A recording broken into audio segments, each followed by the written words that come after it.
Hello বন্ধুরা, আমি সাগরিকা। এখন সময় রাত 10টা। তো আজ 26শে ফেব্রুয়ারি, মহাশিবরাত্রি। তো সবার মতো আমিও আজকে সারাদিন উপোস করে আমি আর এবছর 4 প্রহরে পুজোটা করিনি, বাড়িতে অসুবিধা থাকার জন্য আর আমার শারীরিক একটু অসুস্থতার জন্য। তো সারাদিন উপোস থেকে আমি রাত্রে এখন 10টার সময় এখন বাবাকে স্নান করিয়ে আমার বাড়ি যে ভোলানাথ আছে তো তাকে স্নান করিয়ে নিচ্ছি। আমার আগে মামুনি স্নান করিয়ে নিয়েছে, তো এখন আমি করিয়ে নিচ্ছি। মামুনি বলল কি দুধের মধ্যে নাকি আমাদের এই সিদ্ধিটা মিশিয়ে নাকি স্নান করাতে হয়। তো যেভাবে বলছে সেভাবেই করছি আমি।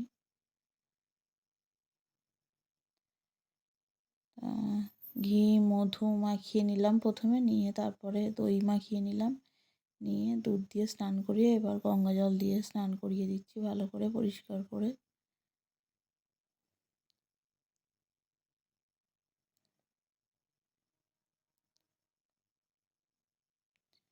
তো তোমরা সবাই কেমন আছো? আশা করি সবাই ভালো আছো। সবাইকে মহাশিবরাত্রির অনেক অনেক শুভেচ্ছা, অভিনন্দন, ভালোবাসা। তো স্নান করানো কমপ্লিট। এবার শিব ঠাকুরকে একটু আরতি করিয়ে নিচ্ছি। ধূপ, প্রদীপ, মোমবাতি আর কর্পূর দিয়ে আরতি করব।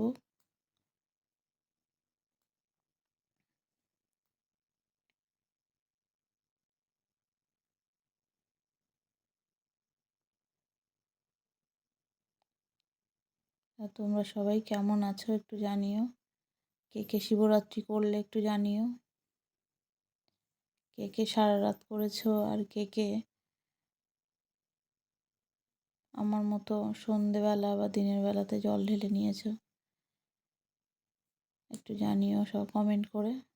আর ভিডিওটা ভালো লাগলে লাইক, কমেন্ট আর শেয়ার করে দিও।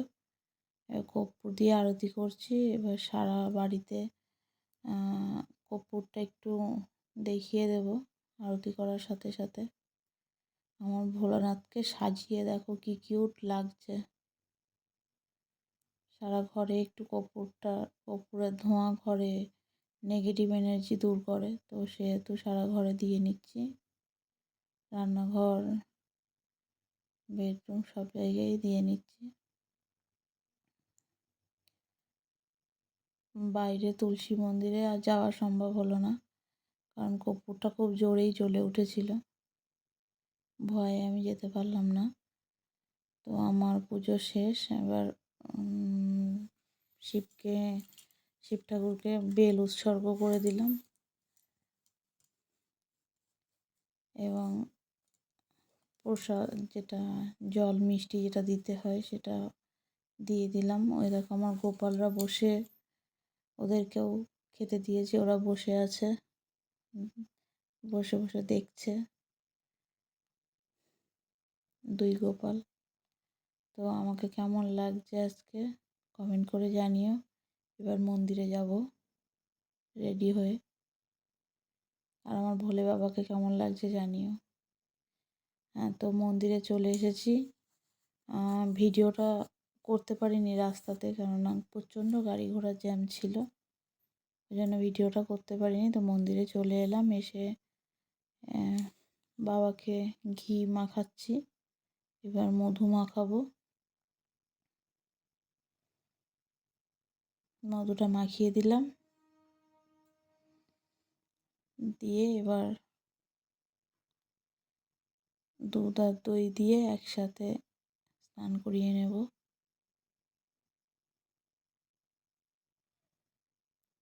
আসলে বাড়ি থেকে মন্দিরে নিয়ে গাড়িতে করে যেতে গেলে খুব সমস্যা হয়, জিনিসপত্র গুছিয়ে নিয়ে যেতে গেলে। বাড়িতে যতটা আলাদা আলাদাভাবে করা যায় এখানে তখন অতটা আলাদাভাবে করা যায় না। ওই জন্য যতটা পেরেছি আলাদা আলাদাভাবে নিয়ে এসেছি, যেগুলো না পেরেছি একসাথে করে নিয়ে এসেছি। তো বাবাকে একটু সিদ্ধি দিলাম, পইতে দিলাম। দিতে হয়।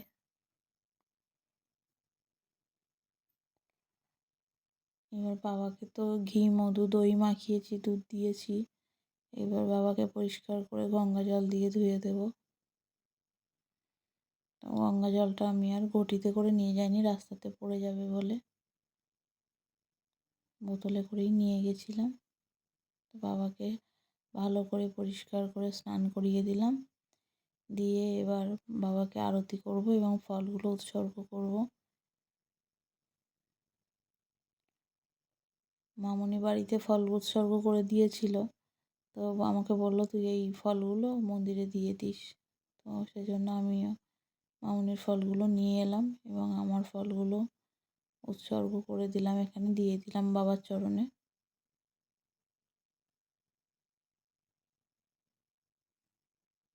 সবাই দিচ্ছে তো ওই জন্য বাবার সামনেটা পুরো ভর্তি হয়ে যাচ্ছে ফলে। তোমরা দেখতেই পাচ্ছ বহু মানুষ হচ্ছে শিবরাত্রি ব্রত করেছে এবং বহু মানুষ বাবাকে স্নান করাচ্ছে। সবাই তো আকন্দ ফুলের মালাটা দিয়ে দিলাম, সবাই তো বাবার কাছ থেকে ফলের আশাতেই করে,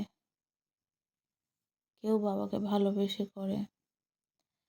তবে আমি শুনেছি যে এই ব্রতটা, শুনেছি বলা ভুল, শুনেছিলাম, বাট আমি করার পরে আমি নিজে বুঝতে পারছি এই ব্রতটা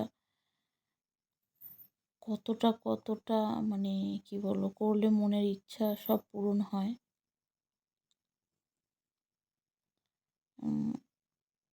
নিষ্ঠা ভরে করলে এই ব্রতটা যা চাওয়া যায় তাই পাওয়া যায়। আমি তো পেয়েছি, সেই জন্যই বলছি।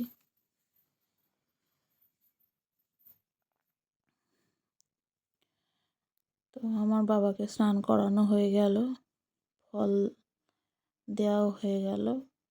এবার বাবাকে একটু আরতি করে নিয়ে এবার বাড়ির দিকে চলে যাব।